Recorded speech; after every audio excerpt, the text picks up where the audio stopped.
Well, let's all rise and sing our opening song, or if you prefer to remain seated, that's fine.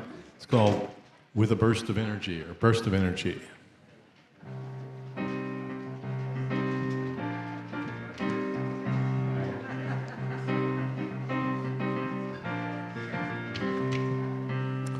With a burst of energy, I rise to greet the world. With a burst of energy, I rise to meet the world. With a burst of energy, I rise to meet the world. With a burst of energy, I rise to greet the world. I rise with a burst of energy. I rise, I rise. I rise with a burst of energy. I rise, back to the top. With a burst of energy, I rise to greet the world. With a burst of energy, I rise to greet the world. With a burst of energy, I rise to greet the world. With a burst of energy, I rise to greet the world. I rise with a burst of energy. I rise, I rise. I rise with a burst of energy. I rise, and there's the last line. Boom, boom. I rise, one more time.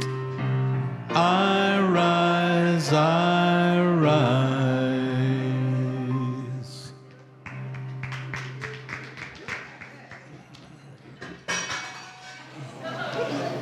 No trashing the place, come on.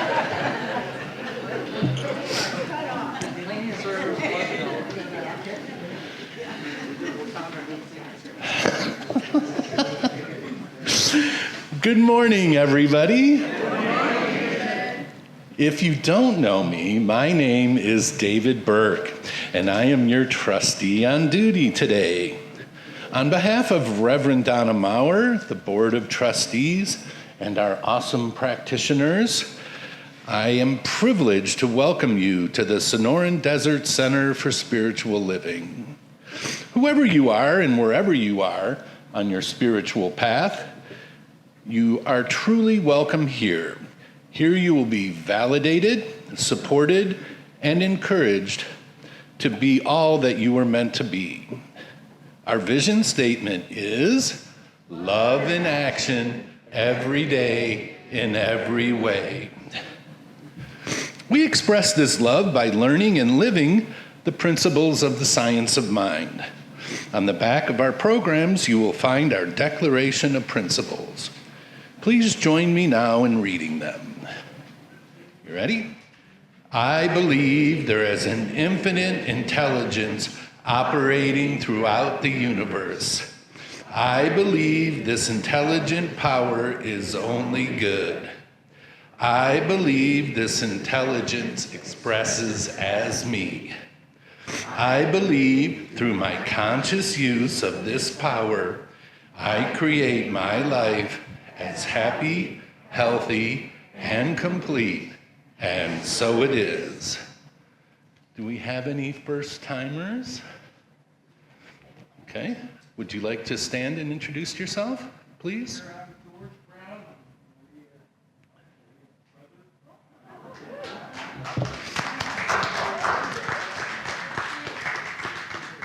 Where are you from?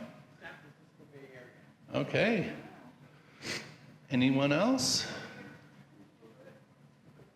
Mark Walsh, and my wife Shirley. And this is our first time here. We attend the CSL in Edmonton, Alberta.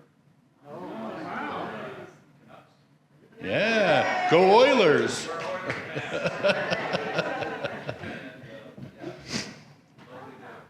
Yes, nice to have you.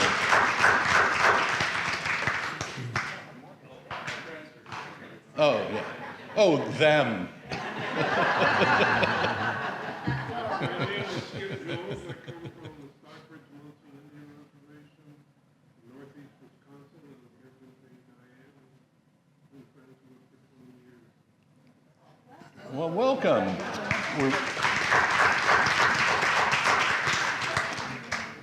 We are really grateful to have all you newcomers and all the pleasant faces that we're here every week.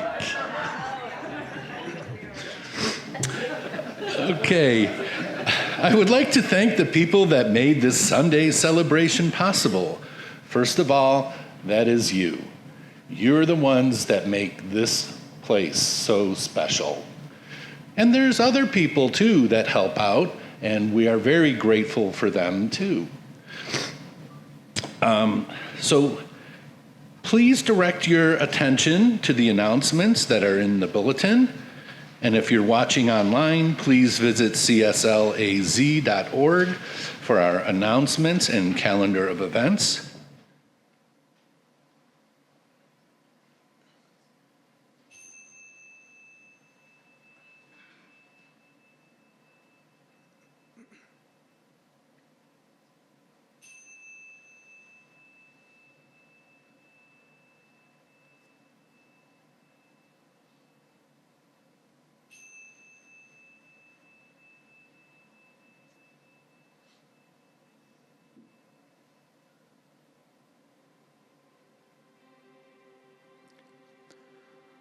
The God in me beholds the God in you. It is all for the greatest and highest good. The God in me beholds the God in you, and you and I are one. Namaste.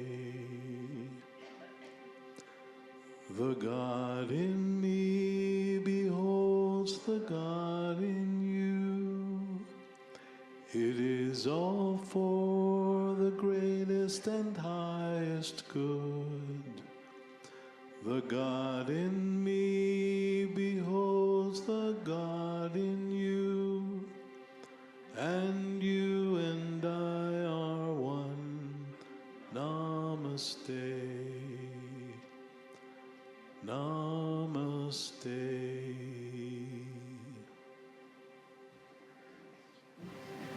Good morning. My name is Louise Riley, and I am your practitioner this Sunday. If you have something that you would like prayer for, we have prayer requests and prayer box. No request is too big or too small, and we encourage you to just put your intentions in. I light the service candle, knowing that this light represents the light that each and every one of you have within.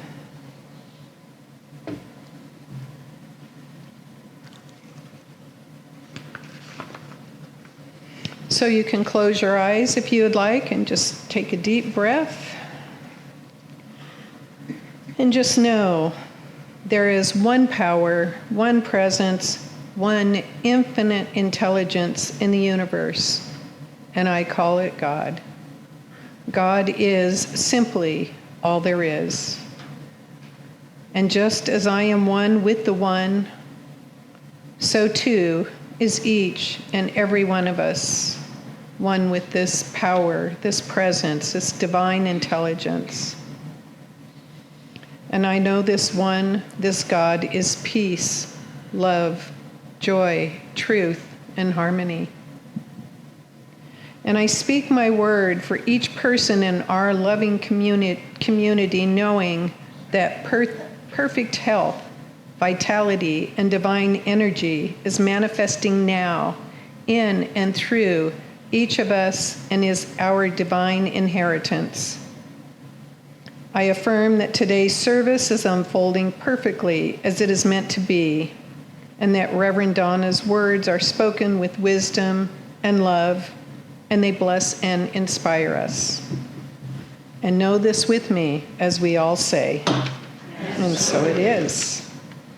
So today my reading is out of the December 24th Science of Mind issue magazine, and the author is Reverend Jane Beach, and its connection is everything.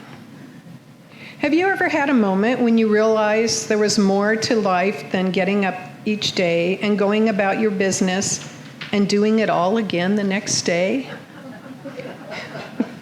There's something greater going on.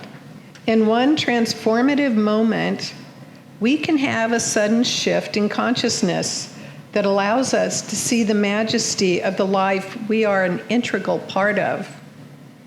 Divine love is you, and it is me.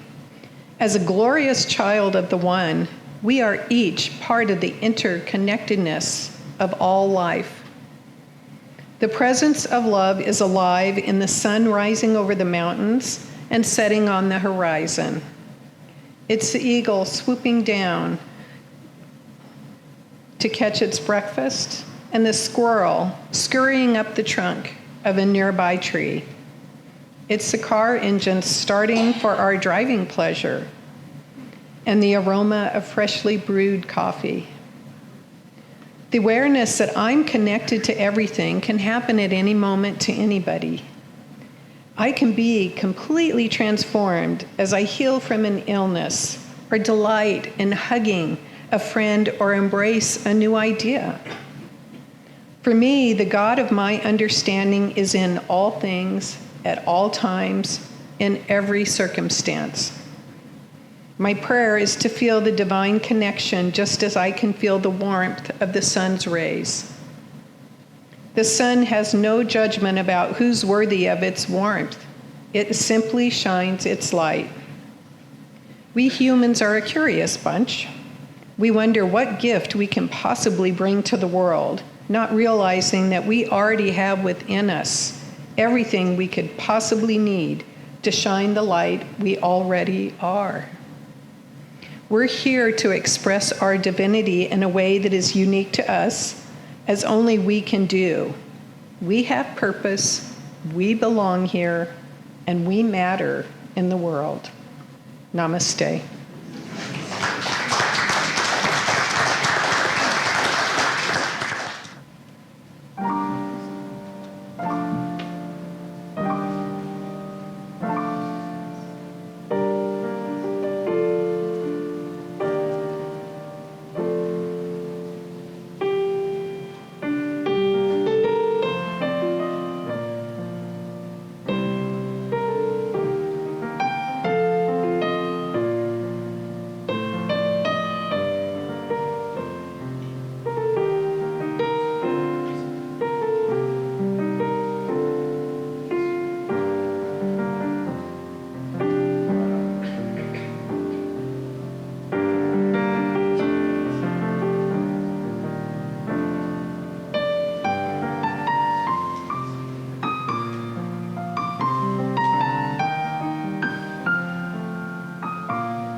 And welcome to our newcomers. I'm so glad that you're here. We're concluding our January theme, which has been Love Becomes Visible. And our topic today is Seeing with New Eyes.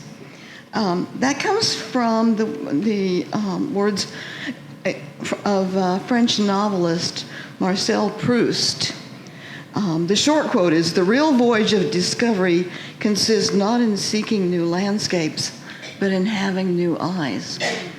The longer quote, which I really like, "A pair of wings, a different respiratory system, which enabled us to travel through space, would in no way help us, for if we visited Mars or Venus while keeping the same senses, they would clothe everything we could see in the same aspect as the things of the earth. The only voyage, the only bath in the fountain of youth would be not to visit strange lands, but to possess other eyes, to see the universe through the eyes of another, 100 others, to see the 100 universes that each of them sees, that each of them is." So what Marcel Proust is telling us is that we don't need to travel to new countries to discover new landscapes. What is often more important is that we change the perspective about where we are right now in this present moment. And when our perspective changes, when we see through new eyes, everything around us changes to conform with that new perspective. It's a metaphor that's applicable to just about every area of our life when we stop and consider it. Sometimes it's easy to become stale, bored, jaded, short-sighted in how we see our lives, our relationships, our physical bodies, our jobs, the home in which we live, the community in which we live, the country in which we live. When we start taking these things for granted, we fail to see the precious role they play in the big picture of our daily lives. Rather than looking elsewhere to find fulfillment, perhaps we just simply need a new perspective to see what is around and through us, to look with new eyes. Jesus would often say to his disciples, "You have eyes that see and ears that hear." Of course, everybody has eyes and ears. So Jesus was not talking about seeing and hearing in an ordinary sense. Jesus was constantly teaching his disciples to see and hear from the same place that he heard and saw, from that spiritual perspective that rises above apparent condition and finds a higher truth.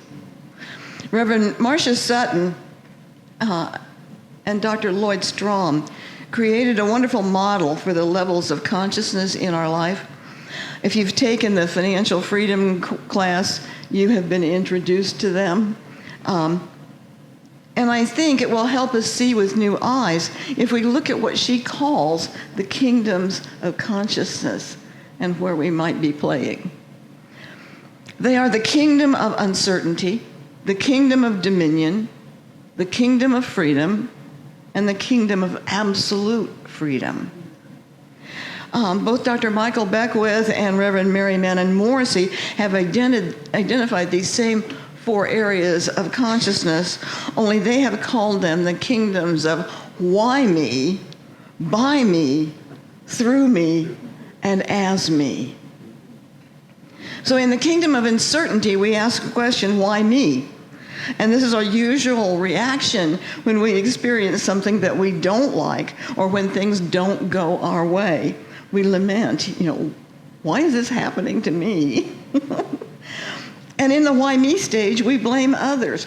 We blame our parents, our circumstances, other external factors, maybe like the economy, anything that makes what is happening to us someone else's responsibility.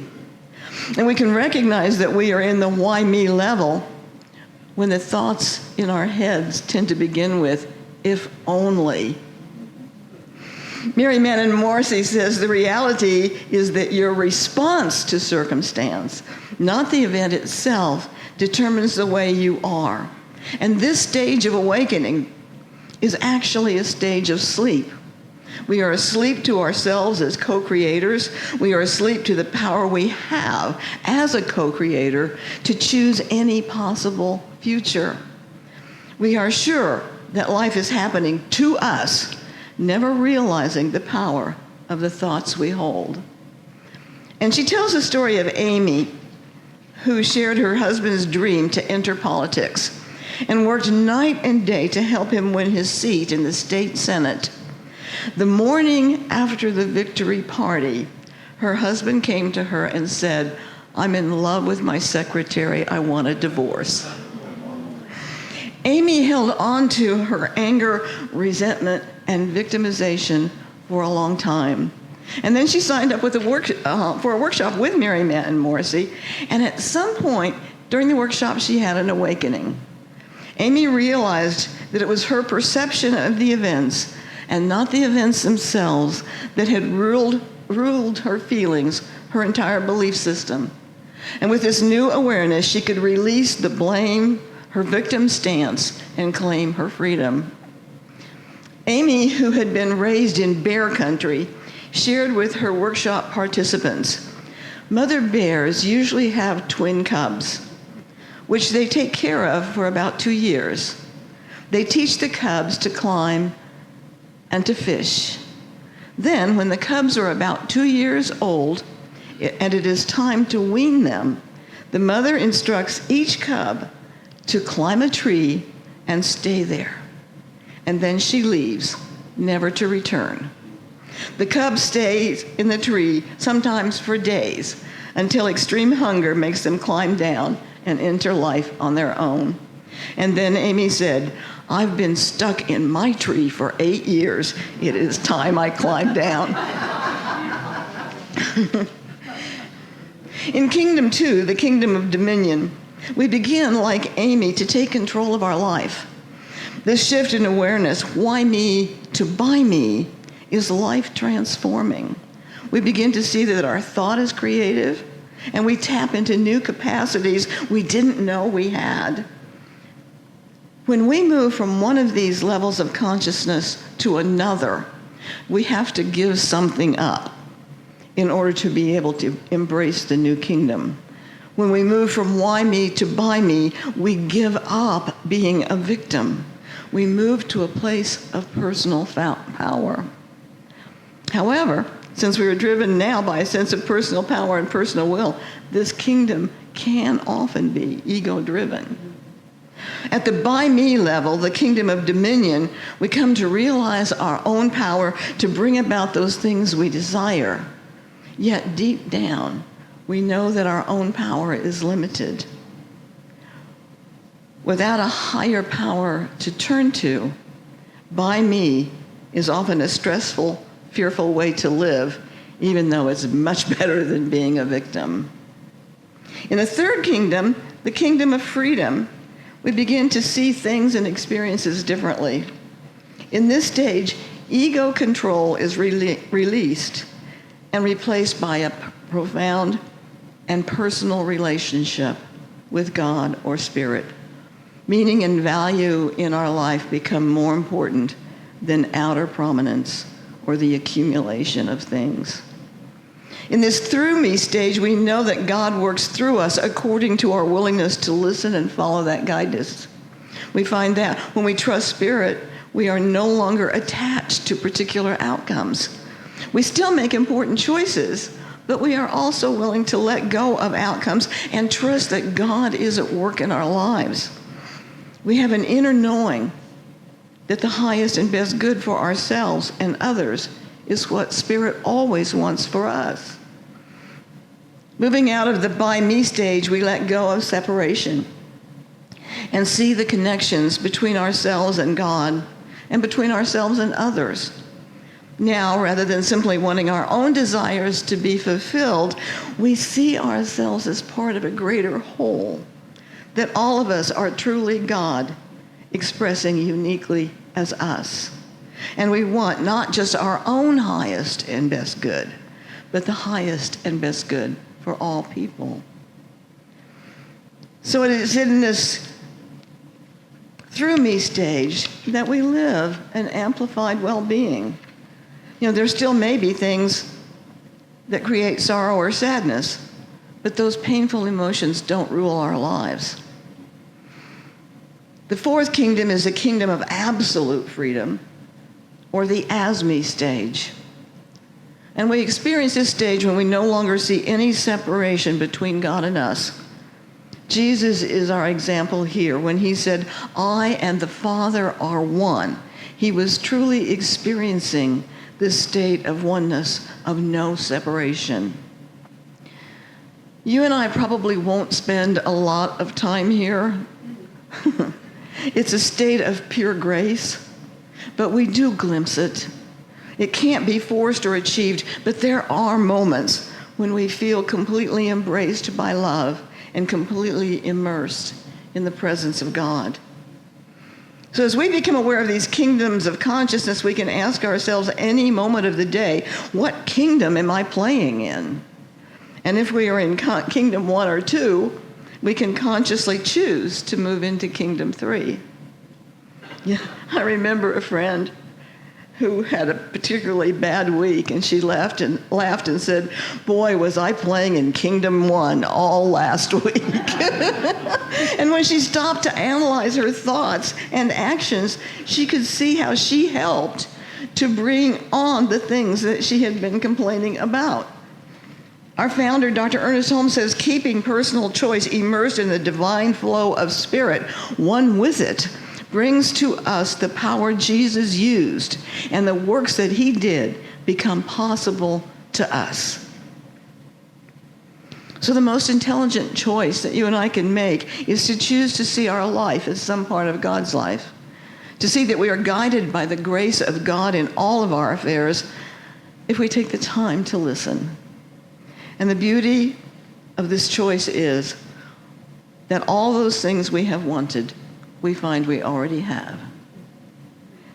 So in Kingdom 1, we are leaving our lives to chance. We live in a victim consciousness. To enter Kingdom 2, we realize we must climb down from the tree. We give up being a victim, and we take control. But that control is tenuous at best, since everything is up to us and only us. In Kingdom 3, as we let God manifest through us, we leave fear behind. We give up our belief in separation. We see our connection to God and to each other. And really, this is truly the beginning of our spiritual awakening. Choices that come from a place of spiritual empowerment within us are those which align with the gifts and attributes of God. And what we receive in return are the outpicturing of those attributes that appear in our world of affairs. Love becomes visible as it automatically shows up in our relationships and experiences. We find that we are able to release little annoyances and see through the eyes of compassion.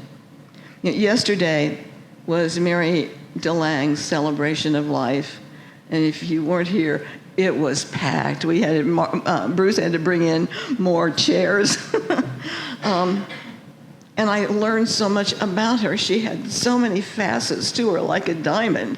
I knew her as a spiritual friend, but she was in Aquabells, and she was in birding, and she was in AA, and she traveled, and she played games.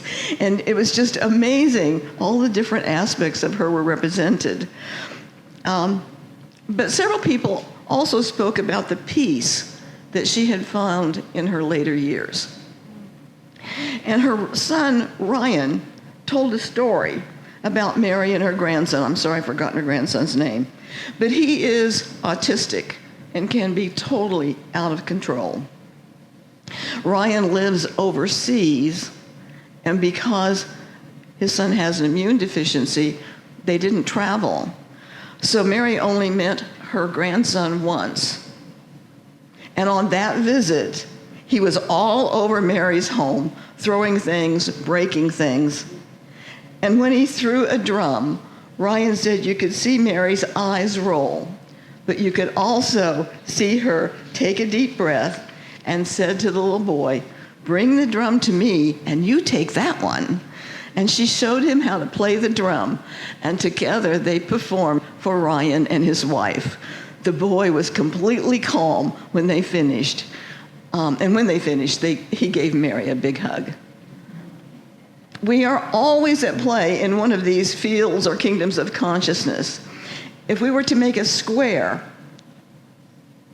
of the four kingdoms and then track where we are during a day, it wouldn't show us continuously moving upward. It would look more like a big blob moving among all the kingdoms. With awareness of what they are and what we are, we can make conscious choices to move from why me or by me to through me. And when we live mostly in that through me kingdom, we beckon those moments of pure grace when we experience complete immersion in God as me. Spending our time in Kingdom 3, we know the truth of Proust's words. The only true voyage, the only bath in the fountain of youth would be not to visit strange lands, but to possess other eyes, to see the universe through the eyes of another, of 100 others, to see the 100 universes that each of them sees, that each of them is. And when there is nothing to separate us, we can say with Jesus, I and the Father are one. Thank you. Namaste.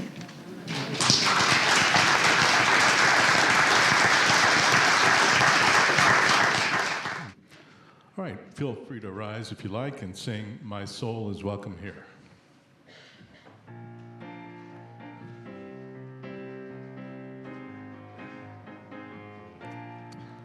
I'm in the right place at the right time. I am just where I'm supposed to be.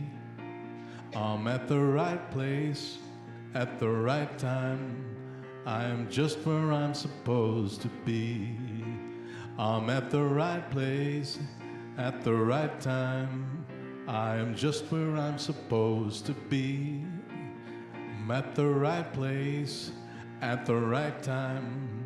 I am just where I'm supposed to be. Oh, my soul is welcome here. Oh, my soul is welcome here.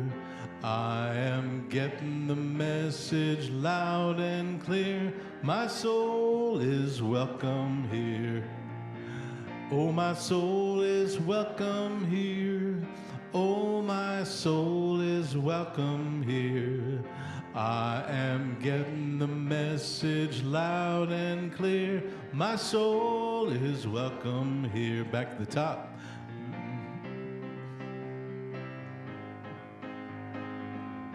2, 3. I'm in the right place at the right time. I am just where I'm supposed to be. I'm at the right place at the right time. I am just where I'm supposed to be. I'm at the right place at the right time. I am just where I'm supposed to be. I'm at the right place at the right time. I am just where I'm supposed to be.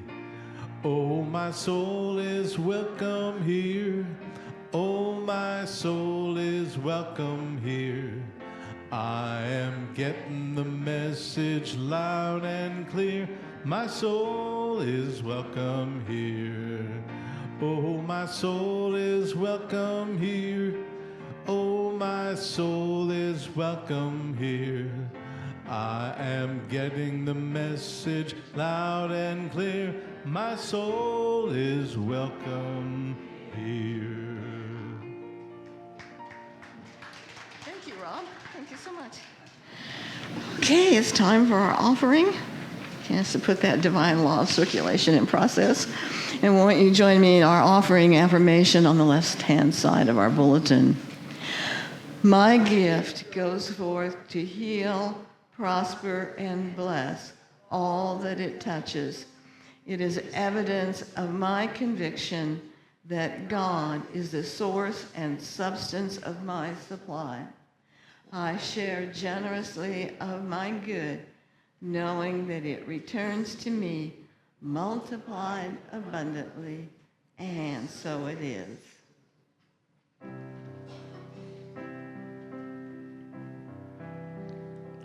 I am so blessed. I am so blessed. I am so grateful for all that I have. I am so blessed. I am so blessed. I am so grateful. I am so blessed. I am so blessed. I am so blessed. I am so grateful for all that I have. I am so blessed. I am so blessed. I am so grateful. I am so blessed.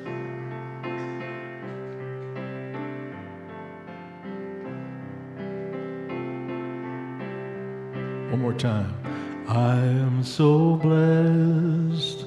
I am so blessed. I am so grateful for all that I have. I am so blessed. I am so blessed. I am so grateful. I am so blessed. I am so blessed. I am so blessed. I am so grateful for all that I have. I am so blessed. I am so blessed. I am so grateful. I am so blessed.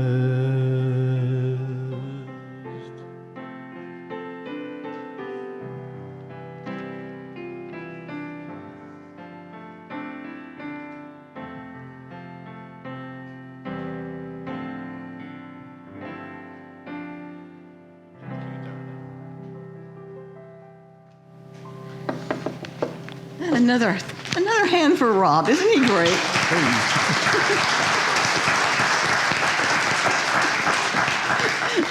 Heather asked Rob to take her place because she was going on vacation, but she spent all day yesterday here at Mary's. So she didn't get a chance to take a vacation, I don't think. Anyway, we do thank you, too, for all of your generosity that allows us to be a healing presence in this community.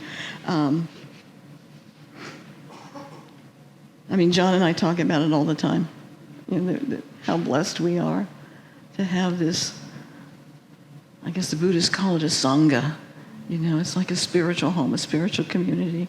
And I do thank those of you who are here for the first time for getting a little taste for us. I have to tell you that at Mary's service, she loved rock and roll. So the whole service was peppered with rock and roll songs. And we sang, at the very end, we stood up and sang, Here Comes the Sun, as our final tribute to Mary. So we don't have a we don't have a general Sunday service like you see in most churches, and we don't have a memorial service like you see in most churches either. So, and I think that's what bonds us, is the love and laughter and joy and connection that we have. So anyway, I do thank you all, and let's close this portion out in prayer, and we're early. And please join us for refreshments afterwards. I know that there is one divine intelligence, and I know that the attributes of this intelligence are love, truth, harmony, peace, joy, abundance. And being made in the image and likeness of pure intelligence, those attributes are inherent in each and every one of us.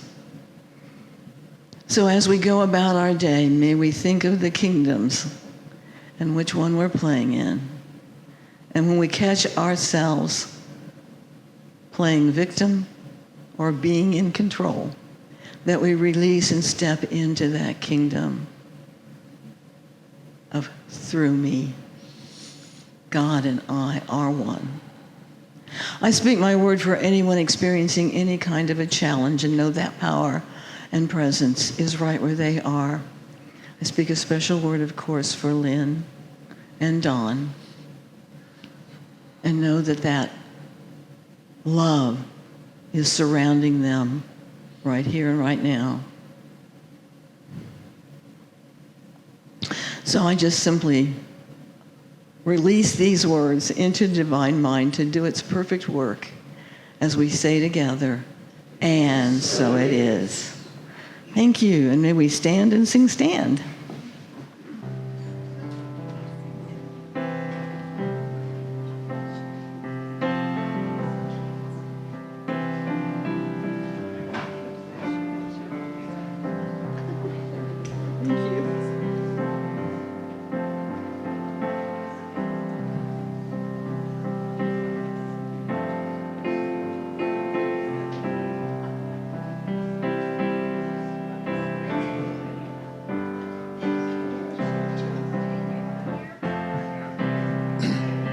Let there be peace. I am a stand for peace. Let there be love. I am a stand for love. Let there be joy. I am a stand for joy. We are making a new world now. Let there be peace.